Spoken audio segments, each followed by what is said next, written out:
How to cancel Snapchat Plus subscription on your Android phone. Hello everyone, I'm here to guide you how you can cancel Snapchat Plus subscription on your Android phone. So to cancel your Snapchat Plus subscription on your Android phone, you have to follow this step. So you have to open up your Google Play Store on your Android device. And after that, you have to tap on your profile icon, which is usually located at the top right corner of the screen. And in the menu, you have to select the payment and subscription here. So you have to tap on the subscription to see all list of the active subscription here.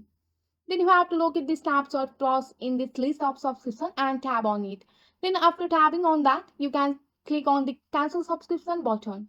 So there you have to need to follow the few instructions to confirm the cancellation.